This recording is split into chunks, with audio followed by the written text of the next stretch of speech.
Hello students, welcome everyone to my YouTube channel Mathematical Origins.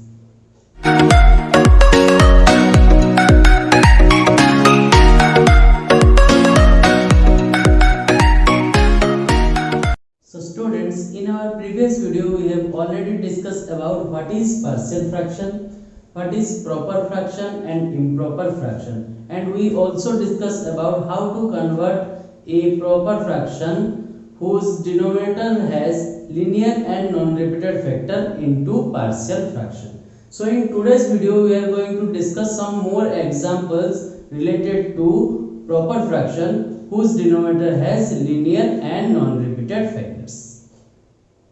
So let's start the video. So आइए देखते हैं हमारा आज का फर्स्ट क्वेश्चन है हमारा resolve x square plus 5x plus 17 divided by x minus 2 into x minus 3 into x minus 4 into partial fraction. Clear? तो ये हमारा क्वेश्चन है. ये जो हमारा एक फ्रैक्शन दिया है इसको हमें पार्शियल फ्रैक्शन के फॉर्म में कन्वर्ट करना है. तो जब भी आपको कोई भी क्वेश्चन गिवन रहे आपको पहले क्या चेक करना है? आपको चेक करना है ये जो क्वेश्चन है ये इम्प्रॉपर है या प्रॉपर है. ठीक है, क्योंकि उसी के ऊपर डिपेंड करेगा हम कैसे इसको सॉल्व करेंगे. अब देखिए इम्प्रॉपर या प्रॉपर हमें कैसे पता चलेगा? Degree of numerator and degree of denominator को देख के, क्योंकि प्रॉपर का कंडीशन क्या है? प्रॉपर कब होता है एक फ्रैक्शन? जब degree of numerator is less than degree of denominator होता है, तभी जाके हम एक फ्रैक्शन को क्या बोल सकते हैं? प्रॉपर बोल सकते हैं. तो यहाँ पे आइए देख लेते हैं पहले डिग्री क्या है. देखिए आपका न्यूमरेटर का डिग्री कितना है? यहाँ पे देखिए x का हाईएस्ट पावर जो भी होगा उसको हम डिग्री बोलेंगे. तो यहाँ पे x का हाईएस्ट पावर कितना है? 2 है. तो न्यूमरेटर का डिग्री कितना हो गया? 2 हो गया. अभी देखिए डिनोमिनेटर में जो ये तीन फैक्टर्स है इनको अगर हम मल्टीप्लाई कर देंगे तो x का हाईएस्ट पावर हमें कितना मिलेगा? x3. तो इस केस में डिनोमिनेटर की केस में आपका डिग्री कितना हो जाएगा? 3 हो जाएगा. न्यूमरेटर का डिग्री हो गया 2, डिनोमिनेटर का डिग्री हो गया 3. तो हम क्या बोल सकते हैं? Degree of numerator is less than degree of denominator. Clear? तो ये जो फ्रैक्शन दिया है ये हमारा क्या बन जाएगा? एक प्रॉपर फ्रैक्शन बन जाएगा. सबको समझ में आ गया? अभी प्रॉपर फ्रैक्शन बन गया. हम क्या डिस्कस किए थे? प्रॉपर फ्रैक्शन का 4 केसेस है. तो हमें देखना पड़ेगा ये जो प्रॉपर फ्रैक्शन है कि ये कौन से केस के अंडर आता है, क्योंकि उसी के अकॉर्डिंग हम उसको सॉल्व करेंगे. तो यहाँ पे देखिए कौन से केस के अंडर आएगा हमें कैसे पता चलेगा? नेचर ऑफ डिनोमिनेटर से पता चल जाएगा. डिनोमिनेटर का नेचर कैसा है? देखिए यहाँ पे क्या है? हमें 3 फैक्टर्स दिख रहा है. तीनों लीनियर फैक्टर है और कोई भी फैक्टर रिपीट नहीं हुआ है. तो यहाँ पे डिनोमिनेटर कैसा है आपका? Linear and non repeated factors के फॉर्म में दिया है. तो ये हमारा किस केस के अंदर आ जाएगा? केस 1 के अंदर आ जाएगा. क्लियर?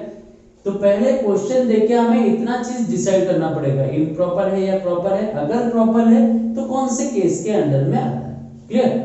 अभी हम क्या करेंगे? इसको पार्शियल फ्रैक्शन के फॉर्म में कन्वर्ट करेंगे. अच्छा, प्रीवियस क्लास में हम क्या देखे थे? प्रीवियस क्लास में हम देखे थे कि जब भी कोई भी प्रॉपर फ्रैक्शन का डिनोमिनेटर आपका लीनियर एंड नॉन रिपीटेड होता है वो केस 1 के अंडर आता है. एंड इस टाइप के क्वेश्चन को हम कैसे आपका पार्शियल फ्रैक्शन में कन्वर्ट करते हैं? जितना हमारे पास लीनियर फैक्टर्स रहता है हमें उतना ही कांस्टेंट लेना पड़ता है. क्लियर? तो हम यहाँ पे पहले क्या लिख देते हैं? x² + 5x + 17 divided by x - 2 into x minus 3 into x minus 4. तो टोटल देखिए कितना लीनियर फैक्टर्स है हमारे पास? 3 लीनियर फैक्टर है. तो हमें हर लीनियर फैक्टर के लिए एक एक कांस्टेंट लेना पड़ेगा. तो हम यहाँ पे इसको क्या लिख देते हैं? a divided by x minus 2 plus b divided by x minus 3 plus c divided by x minus 4. Clear? ये हमारा बन जाएगा इक्वेशन 1. तो आपको जब भी क्वेश्चन दिया होगा तो आपको पहले क्वेश्चन को किसके फॉर्म में कन्वर्ट करना है? इक्वेशन 1 के फॉर्म में आपको लिख देना पड़ेगा. क्लियर? इसके बाद ही हम क्या कर सकते हैं? सॉल्व कर सकते हैं. और ये चीज हमेशा याद रखिए जितना लीनियर फैक्टर है आपको उतना ही कांस्टेंट लेना पड़ेगा. क्लियर? तो अभी देखिए हम इसको सॉल्व करेंगे. हम प्रीवियस क्लास में ऑलरेडी स्टेप्स डिस्कस कर चुके हैं. तो आपको इक्वेशन 1 लिखने के बाद कौन सा स्टेप फॉलो करना पड़ेगा? फर्स्ट स्टेप क्या आ जाएगा आपका? Simplify equation 1. इक्वेशन 1 को हमें क्या करना पड़ेगा, सिंप्लीफाई करना पड़ेगा। अब देखिए सिंप्लीफाई कैसे करेंगे, हमारा लेफ्ट साइड में तो इतना है already x² + 5x + 17 divided by x - 2 x - 3 x - 4 इतना आ गया। अभी हम राइट साइड में क्या करते हैं, एलसीएम ले लेते हैं। तो जब राइट साइड में एलसीएम लेंगे तो हमारा एलसीएम कितना आ जाएगा, x - 2 * x - 3 * x - 4 ये आ जाएगा हमारा एलसीएम। क्लियर, सबको समझ में आ गया। तो अभी हम एलसीएम इतना ले रहे हैं तो हमारा a के साथ कितना मल्टीप्लाई हो जाएगा, तो a के देखिए डिनोमिनेटर में कितना है, x - 2 है, और देखिए क्या चाहिए, x - 3 x - 4, तो यहाँ पे हो जाएगा x - 3 * x - 4, तो a के साथ इतना मल्टीप्लाई हो जाएगा। क्लियर है। अच्छा b के साथ कितना मल्टीप्लाई हो जाएगा, b के डिनोमिनेटर में कितना है, x - 3, और क्या क्या टर्म मिसिंग है, x - 2 x - 4, तो b के साथ मल्टीप्लाई हो जाएगा x - 2 and x - 4। Clear, plus c के डिनोमिनेटर में कितना है, देखिए x - 4 है, कौन सा टर्म मिसिंग है, x - 2 एंड x - 3, तो c के साथ मल्टीप्लाई हो जाएगा हमारा x - 2 एंड x - 3। क्लियर, ठीक है। तो हम पहले एलसीएम ले लिए एंड एलसीएम के अकॉर्डिंग a के साथ मल्टीप्लाई कर लिए, b के साथ एंड c के साथ। अभी हम देखिए बोथ साइड में क्या देख रहे हैं, ये दोनों फ्रैक्शन क्या है, बीच में इक्वल टू साइन है, मतलब इक्वल है, हाँ कि नहीं। अभी देखिए दोनों का डिनोमिनेटर सेम है, तो अगर दोनों का डिनोमिनेटर सेम है, क्योंकि दोनों फ्रैक्शन इक्वल है, तो हम क्या बोल सकते हैं, डिनोमिनेटर भी सेम हो जाएगा, हाँ कि नहीं। तो यहाँ पे कितना आ जाएगा हमारा x² + 5x + 17 = हमारा कितना हो जाएगा, a * x - 3 x - 4 + b * x - 2 x - 4 and plus c * x - 2 x - 3। ठीक है, तो इतना अगर करके ले आएंगे तो यहीं पे ही हमारा स्टेप 1 हो जाता है कंप्लीट। तो पहला स्टेप में हमें क्या करना रहता है, सिंप्लीफाई करना रहता है, तो हम क्या किए, सिंप्लीफाई करके इतना ले लें। अब इसको हम क्या करते हैं, इक्वेशन 2 ले लेते हैं। ठीक है, इसको हम क्या ले लेंगे, इक्वेशन 2 ले लेंगे, तो यहीं पे हमारा स्टेप 1 हो जाता है कंप्लीट। अब स्टेप 2 में हम क्या देखे थे, हमारा जितना भी लीनियर फैक्टर्स होगा उनको हमें क्या करना पड़ेगा, 0 पुट करना पड़ेगा एंड x का वैल्यू निकाल के हमें कहां पे, इक्वेशन 2 में पुट करना पड़ेगा। ये हमारा स्टेप 2 था। तो हमें यहाँ पे देखिए टोटल कितना लीनियर फैक्टर है, 3 लीनियर फैक्टर है, तो हम क्या करेंगे, फर्स्ट लीनियर फैक्टर को 0 पुट कर लेते हैं, तो पुट x - 2 = 0। अगर x - 2 को हम 0 लेते हैं तो x का वैल्यू कितना हो जाएगा, हमारा 2 हो जाएगा। क्लियर है, तो x - 2 को 0 ले लिए, x का वैल्यू हो गया 2। अभी हमें इसको कहां पे पुट करना पड़ेगा, इक्वेशन 2 पड़ेगा, तो हम क्या लिख देंगे, पुटिंग x = 2 इन इक्वेशन 2। इक्वेशन 2 में हम पुट कर देंगे, तो इक्वेशन 2 में अगर पुट करेंगे, देखिए यहाँ पे कितना है, x² है, तो यहाँ पे कितना आ जाएगा आपका 2 का स्क्वायर आ जाएगा, प्लस 5 × x है तो 5 × 2 आ जाएगा, प्लस कितना आ जाएगा, 17 आ जाएगा। क्लियर है। अभी देखिए ये सारे टर्म में पुट करने की जरूरत नहीं, क्योंकि देखिए हम यहाँ पे क्या लिए हैं, x - 2 को कितना लिए, 0 लिए हैं, तो जो जो टर्म में x - 2 है वो सब क्या हो जाएगा, 0। जैसे कि देखिए यहाँ पे है x - 2, तो यहाँ पे आ जाएगा 0, 0 × समथिंग क्या हो जाएगा, 0 हो जाएगा। यहाँ पे भी है x - 2, हाँ कि नहीं, तो यहाँ पे भी क्या आ जाएगा ऑटोमेटिकली 0, तो 0 × समथिंग 0 हो गया। तो बचा कौन सा टर्म, ये टर्म बचा है, तो यहाँ पे हम क्या करेंगे, x की जगह पे 2 पुट कर देंगे, तो हमारा कितना आ जाएगा, a × 2 - 3 एंड 2 - 4 कितना आ जाएगा। अभी थोड़ा सॉल्व कर लेते हैं, तो इधर हमारा कितना आ जाएगा, 4 + 5 × 2 10 हो जाएगा, तो कितना हो गया आपका 14 हो गया, प्लस 17। ठीक है, तो हमारा फाइनली कितना आ जाएगा, 31 आ जाएगा। क्लियर है, = यहाँ पे कितना आ जाएगा, देखिए a × 2 - 3 -1 हो जाएगा, 2 - 4 हमारा कितना हो जाएगा, -2। क्लियर है, तो फाइनली कितना आ जाएगा हमारा, 31 = 2a इतना आ जाएगा। तो a का वैल्यू फाइनली हमें कितना मिल जाएगा, a = 2 जाके क्या हो जाएगा, डिवाइड हो जाएगा, तो 31/2, तो a का वैल्यू हमारा मिल गया 31/2। क्लियर, तो हम जो a कांस्टेंट लिए थे पहला, उस कांस्टेंट का वैल्यू हमारा आ गया 31/2। क्लियर, तो ये पहले लीनियर फैक्टर को हम 0 पुट किए, वैसे ही और दो को भी 0 पुट करके देखते हैं। तो हम क्या करेंगे, put x minus 3 is equal to 3 को क्या पुट करेंगे, 0 पुट कर दिए।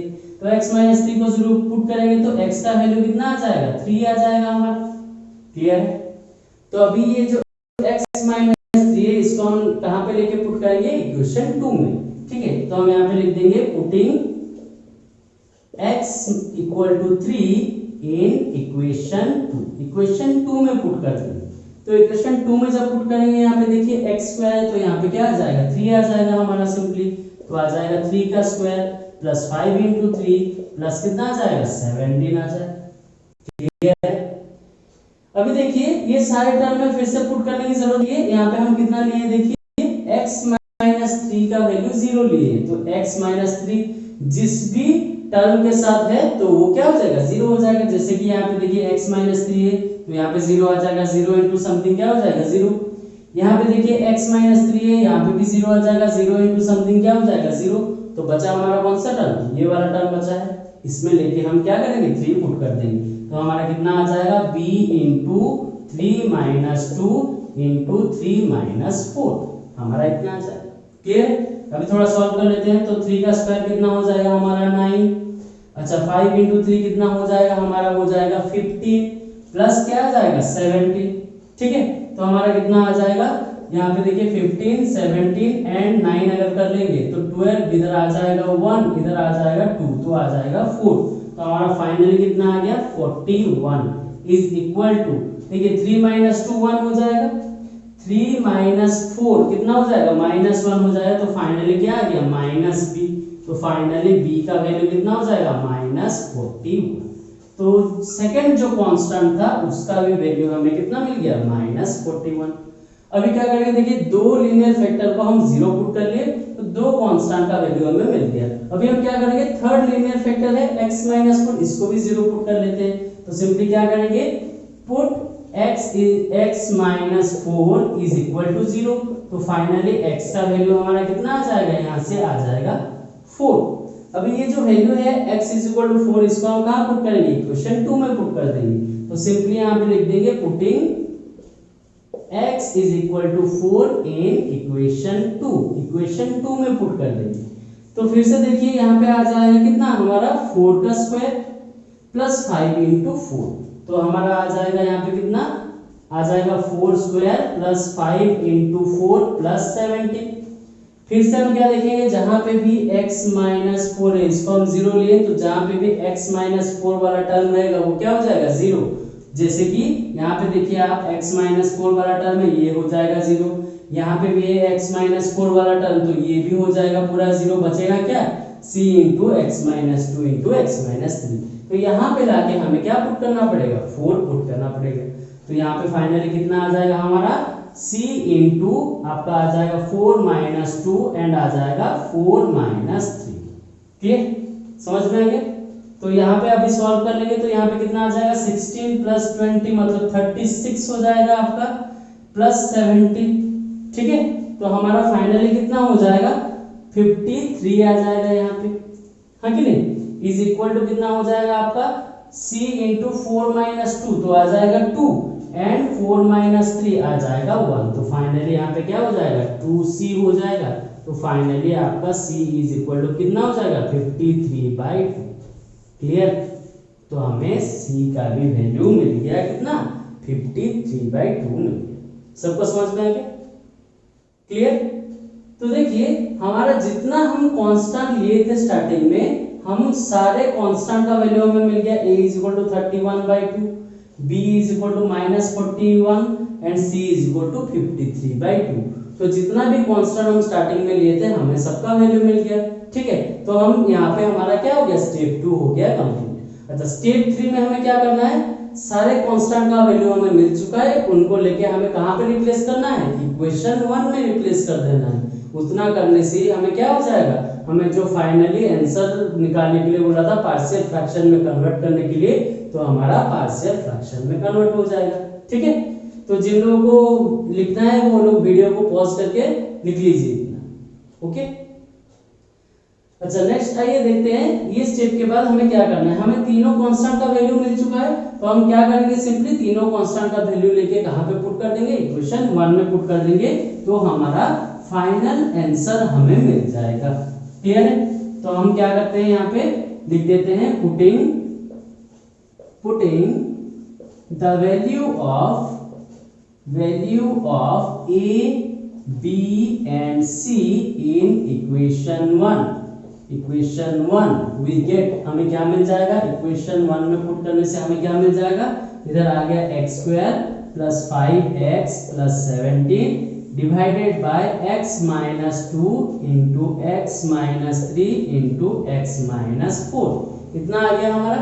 ठीक है, हम इसको पार्शियल फ्रैक्शन में ऐसे कन्वर्ट किए थे जहां पे a b c कांस्टेंट्स है, तो कांस्टेंट का वैल्यू हमें ऑलरेडी मिल चुका है, तो यहाँ पे हम सिंपली a के जगह पे पुट कर देंगे 31/2 divided by x minus 2 plus b के जगह पे minus 41 divided by x minus 3 plus c के जगह पे 53/2 डिवाइडेड बाय हमारा कितना आ जाएगा, x माइनस 2।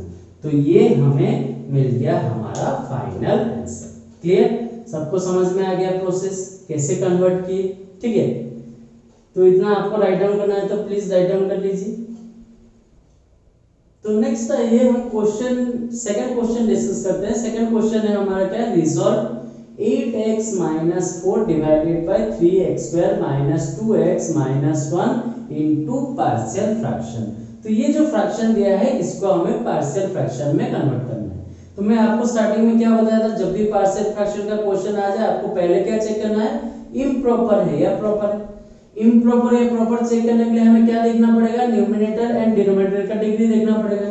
तो इस केस में देखिए न्यूमरेटर का डिग्री कितना हो जाएगा, x का हाईएस्ट पावर कितना है, 1 है, तो न्यूमरेटर का डिग्री हो जाएगा 1। क्लियर? अच्छा, डिनोमिनेटर का हाईएस्ट पावर क्या है, देखिए x का हाईएस्ट पावर कितना है, 2 है, तो डिनोमिनेटर का डिग्री हो जाएगा 2। तो इस फ्रैक्शन के लिए हमारा क्या हो रहा है, डिग्री ऑफ न्यूमरेटर मतलब 1 is less than degree of denominator हो रहा है। क्लियर? तो जब भी degree of numerator degree of denominator से छोटा हो जाएगा तो क्या हो जाएगा, वो फ्रैक्शन को हम क्या बोलेंगे, प्रॉपर फ्रैक्शन बोलेंगे। क्लियर? तो ये तो हमारा प्रॉपर फ्रैक्शन हो गया। अब प्रॉपर फ्रैक्शन में 4 केसेस है, तो हमें देखना पड़ेगा कि ये कौन से केस के अंदर में आता है। उसके लिए हमें किसका डिनोमिनेटर का नेचर देखना पड़ेगा, कैसा है। तो यहाँ पे देखिए कैसा है, क्वाड्रेटिक फॉर्म में दिया है। क्लियर? लेकिन हम क्या डिस्कस कर रहे हैं, हम प्रॉपर फ्रैक्शन को पार्शियल फ्रैक्शन में कन्वर्ट करना डिस्कस कर रहे हैं। एंड प्रॉपर फ्रैक्शन किस टाइप का प्रॉपर फ्रैक्शन को डिस्कस कर रहे हैं, जिसका डिनोमिनेटर क्या होना चाहिए आपका, लीनियर एंड नॉन रिपीटेड है। लेकिन इसका denominator linear and non repeated है क्या, नहीं है। तो हम इसको कैसे उस कैटेगरी के अंदर ला रहे हैं, तो ये चीज हमेशा ध्यान रखिए, आप क्वेश्चन को देख के कंफ्यूज मत होइए। डिनोमिनेटर देखिए कैसा फॉर्म में दिया है, 3x² माइनस 2x माइनस 1, मतलब एक क्वाड्रेटिक इक्वेशन के फॉर्म में डिनोमिनेटर आपका दे दिया है। लेकिन आपको पहले क्या चेक करना पड़ेगा, अगर ये डिनोमिनेटर फैक्टराइज हो सकता है तो आपको पहले इसको फैक्टराइज कर लेना पड़ेगा।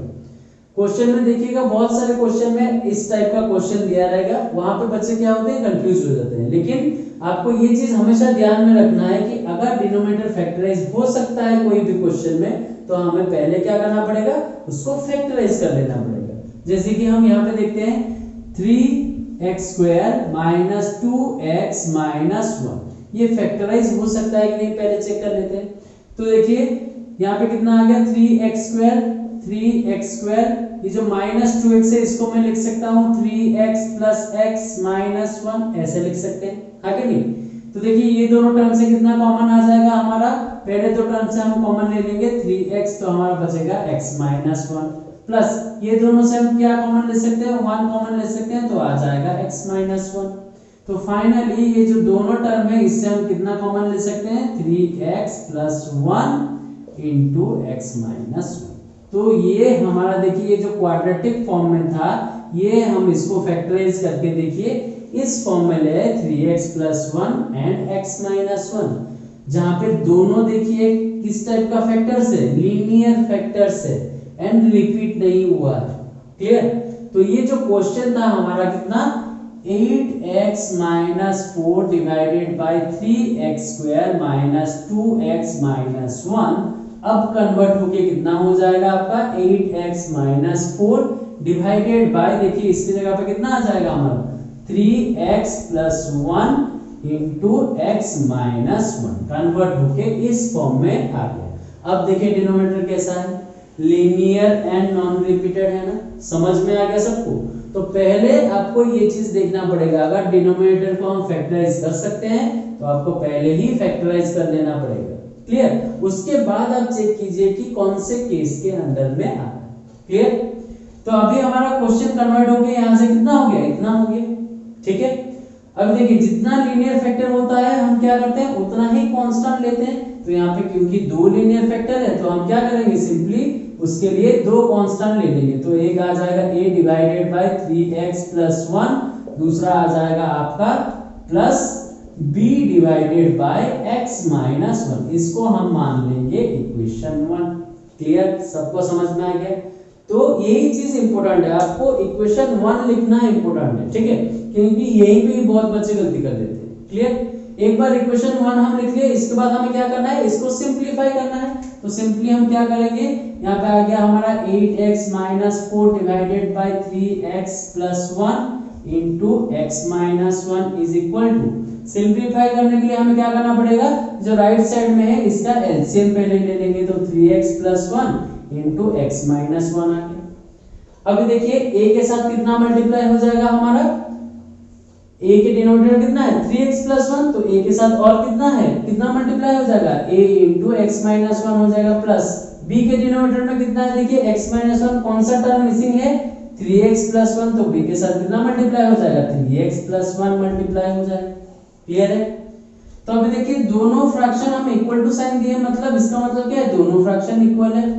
अब देखिए दोनों फ्रैक्शन में डिनोमिनेटर इक्वल है, तो हम क्या बोल सकते हैं, अगर दोनों फ्रैक्शन इक्वल है एंड उनका डिनोमिनेटर अगर सेम है तो उनका न्यूमरेटर भी क्या हो जाएगा, सेम हो जाएगा। हाँ कि नहीं? तो यहाँ पे आ जाएगा हमारा कितना 8x minus 4 is equal to a into x minus 1 plus b into 3x plus 1, इतना आ गया। इसको हम मान लेंगे इक्वेशन। क्लियर? तो यहीं पे ही हमारा स्टेप 1 हो जाता है कंप्लीट, हम इक्वेशन 1 को सिंपलीफाई करके। क्लियर? अभी हम क्या करेंगे, देखिए स्टेप 2 करेंगे। स्टेप 2 हमें क्या बोलता है कि जितना भी लीनियर फैक्टर्स है उनको 0 पुट कर दो और जितना भी कांस्टेंट लिए हैं उनका आंसर फाइंड आउट कर दो या फिर वैल्यू फाइंड आउट कर दो। तो यहाँ पे हम क्या देख रहे हैं, हमारे पास दो लीनियर फैक्टर है, तो हमें क्या करना पड़ेगा, दोनों को 0 पुट करना पड़ेगा एंड वैल्यू फाइंड आउट करना पड़ेगा। तो हम पहले क्या करते हैं, यहाँ पे जो पहला लीनियर फैक्टर है हमारा 3x प्लस 1, इसको 0 पुट कर देते हैं। तो 3x प्लस 1 को हम पुट कर लिए 0। ठीक है, तो अगर 3x प्लस 1 को 0 पुट कर रहे हैं तो 3x का वैल्यू किसके साथ इक्वल हो जाएगा, माइनस 1 के साथ, प्लस 1 इस साइड में जाएगा तो माइनस 1 हो जाएगा। नेक्स्ट हम क्या कर लेंगे, x इज इक्वल टू कितना हो जाएगा, माइनस 1/3 हो जाएगा। ठीक है, तो हमें यहाँ से क्या मिल गया, x का वैल्यू माइनस 1/3 मिल गया। अभी हमें क्या करना है, जब x का वैल्यू माइनस 1/3 है, इसको कहाँ पे पुट करना है, इक्वेशन 2 में। तो हम सिंपली क्या लिख देंगे, putting x is equal to minus 1/3 minus 1/3 in equation 2, equation 2 में पुट कर लेंगे।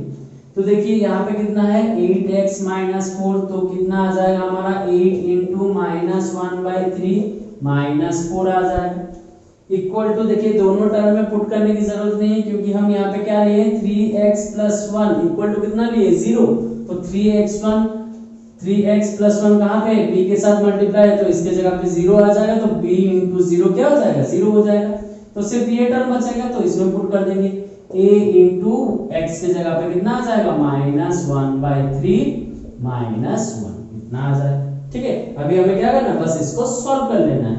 तो यहाँ पे फाइनली कितना आ जाएगा आपका, देखिए minus 8/3 minus 4 is equal to a into, यहाँ पे एलसीएम आ जाएगा 3, तो आ जाएगा माइनस 1 माइनस 3, यहाँ पे एलसीएम ले लेंगे कितना आ जाएगा हमारा 3 आ जाएगा, तो माइनस 8 माइनस 4 में 3 मल्टीप्लाई हो जाएगा तो कितना हो जाएगा हमारा 12 हो जाएगा।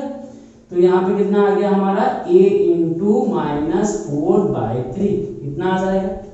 अभी यहाँ पे फाइनली कितना आ गया, -20/3 is equal to a into -4/3, इतना हमें मिल जाएगा। ठीक है, अभी देखिए कैंसिल आउट कर लेंगे तो फाइनली a का वैल्यू कितना आ जाएगा, फाइनली a का वैल्यू हमें मिल जाएगा। देखिए 3 कैंसिल आउट हो जाएगा, -4 -20 कैंसिल आउट होके कितना आ जाएगा, a इज इक्वल टू हमें मिल जाएगा 5। तो a का वैल्यू कितना मिल गया, हमें फाइनल वैल्यू मिल गया 5। तो ये जो कांस्टेंट है a, इसका वैल्यू हमें मिल गया 5। तो एक लीनियर फैक्टर को हम 0 पुट किए तो एक कांस्टेंट का वैल्यू हमें मिल गया। अभी देखिए हमारे पास दूसरा लीनियर फैक्टर है ना, कितना है, x - 1, इसको भी 0 पुट कर लेते हैं। तो सिंपली क्या करेंगे, यहाँ पे put x - 1 is equal to 0। तो x - 1 को अगर 0 पुट कर देंगे तो x का वैल्यू कितना हो जाएगा, x इज इक्वल टू 1 आ जाएगा। क्लियर हो गया, ठीक है। तो x इज इक्वल टू हमें कितना मिल गया, 1 मिल गया। अभी इस वैल्यू को हम कहां पे लेके पुट करेंगे, इक्वेशन 2 में। तो हम लिख देंगे putting x is equal to 1 in equation 2, equation 2 में पुट कर देंगे। तो यहाँ पे देखिए 8x - 4, तो कितना आ जाएगा, 8 इंटू 1 - 4 आ जाएगा सिंपली। ठीक है, अच्छा x - 1 का वैल्यू हम 0 लिए, तो जहां पे भी x - 1 टर्म होगा वो क्या हो जाएगा, 0। तो यहाँ पे x - 1 वाला टर्म है तो ये हो जाएगा 0। a इंटू 0 क्या हो जाएगा, 0 हो जाएगा, तो बचेगा ये टर्म। तो सिर्फ इसमें हमें पुट करना है, तो b इंटू 3x - 1, तो यहाँ पे कितना आ जाएगा, 3x प्लस 1, तो 3 इंटू 1 प्लस 1 आ जाएगा। तो फाइनली हमें कितना मिल जाएगा, देखिए इधर से 8 - 4 हो जाएगा 4 is equal to b into आ जाएगा 4, 4 कैंसिल आउट हो जाएगा। फाइनली क्या मिल जाएगा, b इज इक्वल टू 1 मिल जाएगा।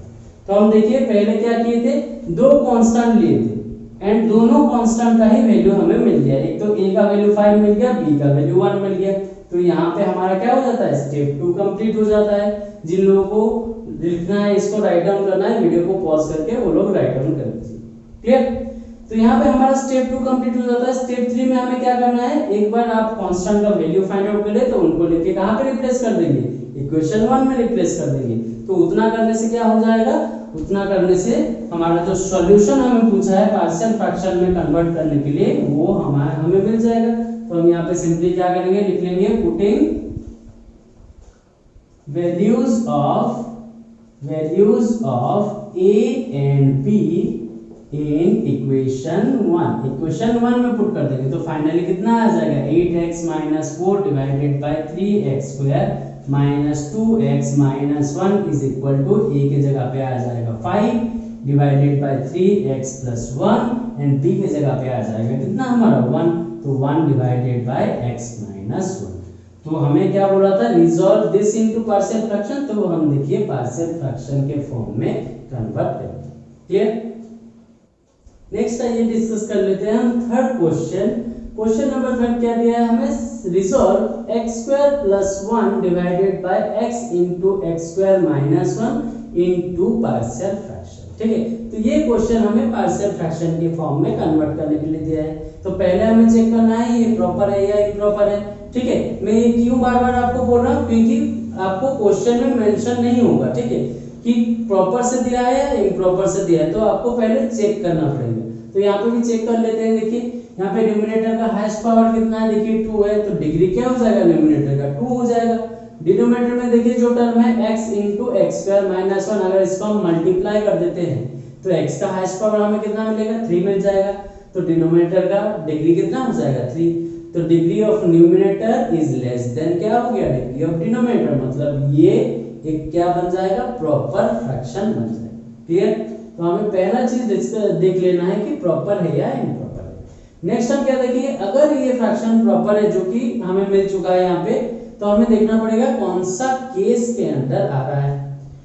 तो केस हमें कैसे पता चलता है, हम डिनोमिनेटर कैसा है देखना पड़ेगा हमें। डिनोमिनेटर यहाँ पे कितना है, x इंटू x² - 1। तो एक है हमारा x, मतलब एक तो लीनियर फैक्टर है, दूसरा x² - 1 मतलब क्या है, क्वाड्रेटिक फैक्टर है कि नहीं। बट मैं क्या बोलता हूँ कि डिनोमिनेटर को अगर कोई कुछ भी दिया है, अगर हम फैक्टराइज कर सकते हैं तो हमें क्या करना पड़ेगा, फैक्टराइज कर लेना पड़ेगा। ठीक है, उसके बाद ही हम डिसाइड कर सकते हैं वो case 1, case 2, case 3 and case 4 कौन से केस के अंदर में आएगा। क्लियर है, तो पहले हम क्या करते हैं, डिनोमिनेटर को फैक्टराइज कर लेते हैं। तो यहाँ पे हमारा क्वेश्चन है x square plus 1 divided by x into x square minus 1। तो देखिए ये a square minus b square के फॉर्म में आ जाएगा। तो a square minus b square का फॉर्मूला क्या हो जाएगा, a minus b into a plus b. तो उसी के अकॉर्डिंग अगर हम इसको एक्सपांड कर देंगे तो कितना हो जाएगा, x square plus 1 divided by x into x minus 1 into x plus 1, इतना हो जाएगा। हाँ कि नहीं। तो इस और क्या और फैक्टराइज कर सकते हैं क्या, और नहीं हो सकता, तो यहीं पे ही लास्ट हो जाएगा। अब हम देखेंगे कि हमारा डिनोमिनेटर कैसा है। देखिए तीन फैक्टर है, एक हो गया x, एक हो गया x माइनस 1 एंड हो गया x प्लस 1। तीनों लीनियर है एंड रिपीट हुआ है क्या, कोई भी रिपीट नहीं हुआ है, मतलब नॉन रिपीटेड है। तो जब भी डिनोमिनेटर हमारा लीनियर एंड नॉन रिपीटेड होता है तो वो हमेशा केस 1 के अंडर आता है। क्लियर। तो ये हमारा केस 1 के अंडर आता है। ठीक है। तो इस टाइप का देखिए क्वेश्चंस आपको दिया हो सकता है। अब देखिए जब भी केस 1 के अंडर आता है तो इसको हम पार्शियल फ्रैक्शन में कैसे कन्वर्ट करते हैं, जितना लीनियर फैक्टर होता है हमें क्या लेना पड़ता है, उतना ही कांस्टेंट लेना पड़ता है। तो क्योंकि यहाँ पे तीन लीनियर फैक्टर है तो हमें तीन कांस्टेंट लेना पड़ेगा। पहला तो a आ जाएगा, a डिवाइडेड बाय क्या हो जाएगा, पहला लीनियर फैक्टर कितना है x, plus b divided by कितना हो जाएगा, दूसरा लीनियर फैक्टर है x minus 1, plus c divided by कितना हो जाएगा, तीसरा लीनियर फैक्टर हो जाएगा x प्लस 1। तो ये हमारा हो जाएगा इक्वेशन 1। क्लियर, सबको समझ में आ गया। तो ये हमारा बन जाएगा इक्वेशन 1। अच्छा, एक बार हमें इक्वेशन 1 मिल गया, इसके बाद हमें क्या करना पड़ेगा, सिंपलीफाई करना पड़ेगा। तो हम सिंपली क्या करते हैं, इक्वेशन 1 को सिंपलीफाई कर लेते हैं। तो x square plus 1 divided by x into x minus 1 into x plus 1 is equal to, simplify के लिए हमें क्या करना पड़ेगा, एलसीएम ले लेना पड़ेगा। एलसीएम कितना आ जाएगा, x into x minus 1 into x plus 1। Clear. तो a के साथ कितना मल्टीप्लाई हो जाएगा, देखिए a का डिनोमिनेटर में कितना है, x है, और कौन सा टर्म मिसिंग है, x minus 1 and x plus 1। तो a के साथ मल्टीप्लाई हो जाएगा हमारा x minus 1 into x plus 1 plus b into, अब b के साथ कितना मल्टीप्लाई होगा, b के डिनोमिनेटर में कितना है, x माइनस 1 है, और कौन सा टर्म मिसिंग है, x मिसिंग है एंड x प्लस 1। तो b के साथ मल्टीप्लाई हो जाएगा x इंटू एक्स प्लस 1। ठीक है। प्लस c के साथ क्या मल्टीप्लाई हो जाएगा, देखिए c के डिनोमिनेटर में कितना है, x प्लस 1, कौन सा टर्म मिसिंग है, x एंड x माइनस 1, तो उतना मल्टीप्लाई हो जाएगा। तो c इंटू हमारा आ जाएगा x इंटू एक्स माइनस 1, ये आ जाएगा। क्लियर। देखिए बोथ साइड में दो फ्रैक्शन है, बीच में इक्वल टू साइन है, इसका मतलब क्या है, दोनों फ्रैक्शन इक्वल है। तो हम क्या देख रहे हैं, दोनों का डिनोमिनेटर सेम हो गया। अगर दोनों का डिनोमिनेटर सेम हो गया मतलब दोनों का न्यूमरेटर भी क्या हो जाएगा, सेम हो जाएगा। तो यहाँ पे हमारा कितना आ जाएगा, देखिए x square plus 1 is equal to a into x minus 1 into x plus 1 plus b into x plus 1 plus c into x minus 1। इसको हम ले लेंगे इक्वेशन 2। तो यहाँ पे हमारा क्या हो गया, इक्वेशन 1 सिंप्लीफाई होके इक्वेशन 2 के फॉर्म में आ गया। क्लियर है। तो स्टेप 1 यहाँ पे हमारा कंप्लीट हो जाता है। अब स्टेप 2 करेंगे। स्टेप 2 में हम क्या करते हैं, जितना भी लीनियर फैक्टर हमारे पास है उनको जीरो पुट करके कांस्टेंट्स का वैल्यू हम फाइंड आउट कर लेते हैं। तो पहला लीनियर फैक्टर हमारे पास देखिए कितना है, x है। हम सिंपली क्या करेंगे, put x is equal to 0, x का वैल्यू 0 पुट कर दी। ठीक है। तो अभी इस वैल्यू को लेके हम कहां पे पुट करेंगे, इक्वेशन 2 में पुट करेंगे। तो हम सिंपली क्या लिख देंगे, putting x is equal to 0 in equation 2, equation 2 में पुट कर देंगे। क्लियर है। तो इक्वेशन 2 में अगर पुट करेंगे, यहाँ पे देखिए x स्क्वायर है, तो x स्क्वायर की जगह पे कितना आ जाएगा हमारा 0 का square plus 1 is equal to, देखिए x इज इक्वल टू हम क्या लिए, 0 लिए। तो जहां जहां x वाला टर्म है वो सब क्या हो जाएगा, 0 हो जाएगा। जैसे कि यहाँ पे x है तो यहाँ पे क्या हो जाएगा 0, 0 इंटू समथिंग क्या हो जाएगा 0। तो यहाँ पे x है तो 0 आ जाएगा, 0 इंटू समथिंग क्या हो जाएगा 0। बचा कौन सा टर्म, ये टर्म, इसमें हम पुट करेंगे। तो a इंटू क्या आ जाएगा 0 माइनस 1 0 प्लस 1, इतना आ जाएगा। तो फाइनली हमारा कितना आ गया, यहाँ पे देखिए 1 is equal to a into minus 1 into 1 हो जाएगा। तो फाइनली कितना आ जाएगा, 1 is equal to minus a, then finally a is equal to कितना आ जाएगा हमारा माइनस 1 आ जाएगा। क्लियर, सबको समझ में आ गया।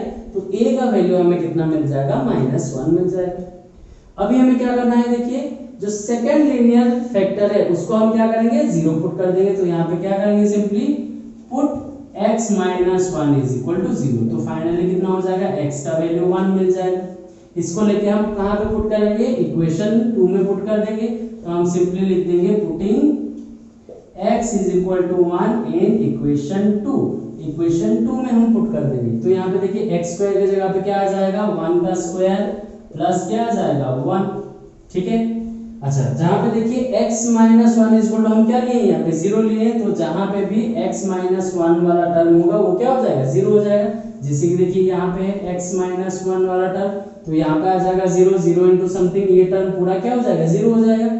यहाँ पे भी देखिए x माइनस 1 है ना, तो ये भी 0 आ जाएगा, 0 इंटू समथिंग क्या हो जाएगा, पूरा 0 हो जाएगा। बचेगा कौन सा टर्म, ये b वाला टर्म बचेगा। तो यहाँ पे हम x की जगह पे 1 पुट कर लेंगे, तो b इंटू 1 प्लस 1 इतना आ जाएगा। तो फाइनली हमारा कितना हो गया, यहाँ पे 2 is equal to b into 2, 2 cancel out होके फाइनली क्या आ जाएगा, b इज इक्वल टू 1 हमें मिल जाएगा। समझ में आएगा सबको। तो सेकंड जो कांस्टेंट है इसका भी वैल्यू हमें मिल गया। अभी देखिए और एक लीनियर फैक्टर बचा है, उसको भी 0 पुट कर लेते हैं। तो सिंपली यहाँ पे क्या करेंगे, put x plus 1 is equal to 0। तो अगर x प्लस 1 0 पुट करेंगे तो x इज इक्वल टू कितना आ जाएगा, माइनस 1 आ जाएगा, ठीक है। तो अभी हम क्या करेंगे, x माइनस 1 को लेके कहाँ पे पुट करेंगे, इक्वेशन 2 में पुट करेंगे। तो सिंपली यहाँ पे लिख देंगे पहले putting x is equal to minus 1 in equation 2, equation 2 में पुट कर देंगे। तो यहाँ पे देखिए x स्क्वायर प्लस 1 है, तो यहाँ पे कितना आ जाएगा हमारा, माइनस 1 का square plus 1 is equal to, देखिए हम यहाँ पे क्या लिए स्टार्टिंग में x प्लस 1 को 0 लिए, तो जिस भी टर्म में x प्लस 1 होगा वो क्या हो जाएगा, 0 हो जाएगा। तो देखिए यहाँ पे है x प्लस 1, तो ये टर्म पूरा क्या हो जाएगा, 0। यहाँ पे है x प्लस 1, ये टर्म भी पूरा क्या हो जाएगा, 0। बचेगा कौन सा, c वाला टर्म बचेगा। तो यहाँ पे हम क्या करेंगे, c इंटू x की जगह पे पुट कर देंगे कितना, माइनस 1 इंटू इधर आ जाएगा माइनस 1 माइनस 1, क्लियर, इतना मिल जाएगा। फाइनली इसको सॉल्व करेंगे तो कितना आ जाएगा, देखिए 1 प्लस 1 तो हो जाएगा 2 is equal to c into इधर कितना आ जाएगा आपका, माइनस 1 इंटू माइनस 2 मल्टीप्लाई हो जाएगा तो वही आ जाएगा 2। तो c 2 इज इक्वल टू कितना आ जाएगा, c इंटू 2 कैंसिल आउट होके फाइनली कितना हो जाएगा, c इज इक्वल टू हमें मिल जाएगा कितना, 1, क्लियर। तो यहाँ पे देखिए जो तीनों कांस्टेंट हम लिए थे, तीनों कांस्टेंट का वैल्यू मिल चुका है। तो यहीं पे हमारा क्या होता है, स्टेप 2 कंप्लीट होता है। अच्छा, नेक्स्ट स्टेप में हम क्या करेंगे, ये जो तीनों कांस्टेंट का वैल्यू मिला है इसको लेके कहाँ पे पुट कर देंगे, इक्वेशन 1 में पुट कर देंगे। तो यहीं पे हमारा सॉल्यूशन ओवर हो जाएगा। तो सिंपली लिख देंगे हम putting values of a, b and c in equation 1, equation 1 में पुट कर देंगे। तो फाइनली हमें कितना मिल जाएगा, x square plus 1 divided by x into x square minus 1 is equal to a के जगह पे हमारा कितना आ जाएगा, minus 1 divided by x plus b के जगह पे आ जाएगा 1 divided by x minus 1 plus c के जगह पे आ जाएगा 1 डिवाइडेड बाय x प्लस 1। ये हो जाएगा हमारा फाइनल आंसर। क्लियर, सबको समझ में आ गया। जिन लोगों को राइट डाउन करना है वीडियो को पॉज करके आप राइट डाउन कर सकते हैं। तो आज के वीडियो में हम क्या डिस्कस किए, कुछ डिफरेंट टाइप्स का प्रॉब्लम डिस्कस किए जो कि केस 1 के ऊपर बेस्ड था, ठीक है। नेक्स्ट वीडियो में हम क्या डिस्कस करेंगे, केस 2 के ऊपर डिस्कस करेंगे। क्लियर, तो अगर आज के वीडियो में जितना भी प्रॉब्लम हम डिस्कस किए, अगर ये आपको क्लियरली समझ में आया है, वीडियो अगर आपको क्लियरली अंडरस्टैंड हो रहा है, तो please like this video, share this video with your friends and don't forget to subscribe to my channel. Thank you.